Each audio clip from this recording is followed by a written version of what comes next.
Going into game one, I imagine if we get into game three, it will be silent in this room. Ice Spirit to start for Ryley, and Mo with the Princess at the bridge. Princess stopping the Ice Spirit in its tracks, getting a little bit of chip damage on top of the tower, plus the log. And Ryley could be going back to the minor Marcher. Yeah, that deck has been really, really solid this weekend. And looking like it, seeing the Evo Knight come out here. Evo Knight plus Evo Ice Spirit. Ice Spirit, one of the strongest defensive Evos in the game as that Magic Archer comes down in the back. And what's really fascinating about this matchup is there is no big spell for Mohomad Light. So how do you take care of the Magic Archers that Ryley's going to place? And if a Magic Archer does ever get a connection at the bridge, how do you stop it? And Molite, the way he just kind of carries himself, Ryley, we heard it in the interview where, oh, how'd you know you were going to win? Well, when he played the first Goblin Barrel. With Mo, he played the Goblin Barrel, no smile, no look up, no nothing. Ryley just locked in and focused. And Ryley does have the Tesla. You can see there, Mo not happy about something. Not exactly sure if it was the placement or what, but doesn't get a lot out of it. Goblinstein does get on tower, not going to go for the ability. 21-62 to two very healthy towers for Mohomad Light. Yeah, it really felt like Ryley got a value log, was able to get the Goblin Barrel plus a little bit of damage on top of the Doctor and the Dark Goblin, and still his tower just lost 850 HP. Everything that could go right went right, and he still got tons of damage. Oh! And the NATO doesn't kill all the Skellies. And both of them surprised by this interaction because it should have done it. Now log has to be used on the right-hand side. Goblins to the real Goblins to the left, and a great connection from Mohomad Light. Dark Goblin getting chip damage on chip damage, getting the tower down to 2048, and that is a tough interaction to happen to you. You see it once a month, and people are complaining on Twitter.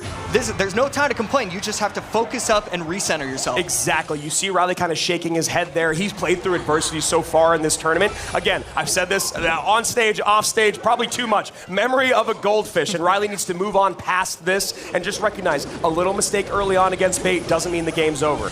And right there, defending cleanly with the Ice Spear, but Mohomad Light 2 steps ahead, getting the Princess chip damage. And Ryley going to respond with his Magic Archer of his own, finally getting just a little bit of damage on that left side. Yeah, what a brilliant play by Mohomad Light. He goes barrel to the side knowing troops are going to come out, then goes Princess to the bridge knowing those troops are going to get on top. Or the Princess is going to get on top of those troops for just a little bit more chip damage. And that's what we talk about him just thinking 85 steps in the future. Yeah, and these Princesses are scary. Ice Spirit able to make the full-on jump. NATO is going to stop him for a second, but still going to get two stabs on top of the tower. 19-22, 18-21. Mo's lowest tower is 26-86. This game is about as clean as it can get for the Pharaoh. And right there, Magic Archer not doing its job. Princess on the left, fully staying alive. Log should be able to stop nothing because the Princess stops walking. Mo looking for something with that. Log doesn't hit it, but the tower, 1763. Another Princess comes down. Magic Archer to snipe. Nice placement there from Ryley. And it's clear that Ryley has a lot of practice in this because bridge Teslas are exactly how you want to win this. And Mo, again, stopping. Every time Ryley thinks he's one step ahead, it's just not the case. Mo protecting everything beautifully. I mean, this is the Mohomad Light effect in full force. Doctor getting more damage on that left-hand tower. Evo Skelly's popping off on the right. Magic Archer comes down. Wow. Perfect defense right there. Log taking out fully the right side. Wow! And Princess, oh my goodness. On the predict. Knowing spears are going to come out, he places the Princess a few tiles away from the bridge, and that is just next level, AC. And right there, great timing from the Doctor with Mohomad Light. Ice Spirit not going to be enough to take out the Dark Goblin just yet. Getting a little bit of value on top of the Knight, and will that third take it out? And it does. But Mo Light, I know that next card that's coming down is going to be a Princess. NATO in, Miner in, barrel to the right-hand side. Princess up high, nice catch. 1286, 1287 are Ryley's two towers. Man, this is peak Clash Royale. 30 seconds left, Log coming down on the left, NATO on the right. Two Princesses, Dark Goblin, two Dark Goblins, Doctor up. What is Ryley going to do? Look at this map domination now. Barrel on the left-hand side. Ryley knows it's over. And Mo has won game number one. Growling at his deck. Yeah. And I mean, it's just, I can't stress it enough. Ryley played such a good game. Mo going mortar. Mo maybe going mortar, cannoneer. Everybody be quiet. All right, I'll be taking over this game. Evo Bats plus Miner plus Cannoneer. Wow, and he's going back to before Gobstein. He might be going Cannon Cart plus Skeleton King. This was actually pretty popular for a minute. Right after Gobstein got released. Yeah, we were talking about it earlier. It feels like we're not really seeing Wizard all that often, and it's because of how strong the Goblinstein is. But Ryley kind of going away from everything and just putting the Goblinstein in the same deck as the Wizard.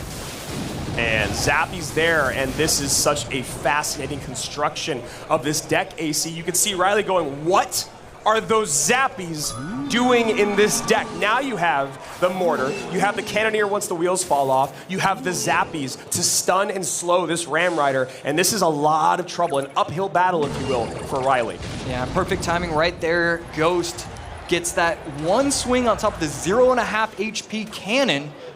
Cart, there we go, there cannon cart, and right there, Ryley gonna set up with the P.E.K.K.A, and I think that's what you gotta do. You need to set up your P.E.K.K.As in order to have a shot. And what's gonna be also very interesting about this matchup is if those Evo Bats do pop off, that Rage will not be enough to take care of them. Obviously the Goblinstein ability will, and so will the Wizard, but the normal response to Bats in the E-Spirit and that Rage will not be enough. Ryley just kind of letting his P.E.K.K.A go to waste. I think Mo was trying to go for the King Tower activation there. If the Mortar stayed alive and the E-Spirit jumped, just a little bit of flair, you know. He was like, did I not show you enough in game one? Ah, you want more? Okay, I can deliver. And right there, a value arrows. And right there, wow. Any of the Zappies on top, they stop the Ram Rider dead in its tracks. The density of the Skeleton King there just completely blocking up the lane. I mean, it's something that we don't talk about a ton in Clash Royale, but the density of units, the thickness, if you will, that's the 2 C's thick, will stop them at the bridge or stop them as they're charging. P.E.K.K.A trying to go to work, not going to be the case, and it almost takes out the cannon cart. Instead, it gets just starts going for the skellies, and the P.E.K.K.A's still alive somehow, but so is the cannon cart. The cannon cart's still kind of healthy. The Zappy's resetting it. Now he goes Skeleton King opposite lane. Gonna have a bunch of souls there. Mo sitting there pumping his fist. He knows this game is on the line right now. Ryley's low in elixir. Yeah, he's going to probably activate the king. What's he gonna do? He has nothing. That cannon cart is still alive opposite lane. The Bats are going to be able to come behind, and the arrows miss. The cannon's on. Game. The cannon's on. Wow, Mortar's on. That is going to do it. Ryley's still fighting. 813 HP remains. Zappies are going to stop the Doctor from resetting the Mortar. The Mortar getting a second shot. Doctor doing all it can do. Miner in the back gets caught by the Ram Rider, but that's really not going to be enough. You need offense, and you just can't do that against Mohomad Light. Mohomad Light pouring it on right now that Ryley is fighting for his lives. Not even making the right defensive play. He's making the only defensive play. Cannon cart at the bridge, followed by the Bats. E-Spirit going to be able to dash on top of everything. But I mean, Mohomad Light, he's known for his spectacular defense. How do you how do you come back against him? I don't think you can, AC. I mean, regardless of anything, he can defend his way out. Skeleton King's on top of that tower. He can still send miners in for the next 70-ish seconds. Bats are gonna get a ton of value here. And there you go. Rage in the corner. Ryley knows it's over. Mohomad Light, perfect in this upper finals. Cannon cart going to be able to take out the P.E.K.K.A. And again, these just are such incredibly strong pushes. Miner in front of Goblin Game. That's not a push. He just finds the answers that nobody else finds. Miner to the back. Evo P.E.K.K.A to clean. Arrows to get the Gob Gang. Ryley's still alive. Evo Mortar opposite lane. And that's going to be, that's going to be a strong defense right there. Okay, he's recovering. He hasn't given up yet. You have to admire it as the Miner goes in to pull the P.E.K.K.A back, and that is just a beautiful play. Mo knows exactly what was going to come down that lane. Getting a little bit of chip damage on top of the tower is the Wizard for Ryley, and finally we see him start to build these big pushes. We see him jump for joy. Good game coming out from Mo. Mo takes it 2-0. Mohomad Light will be back in our CR.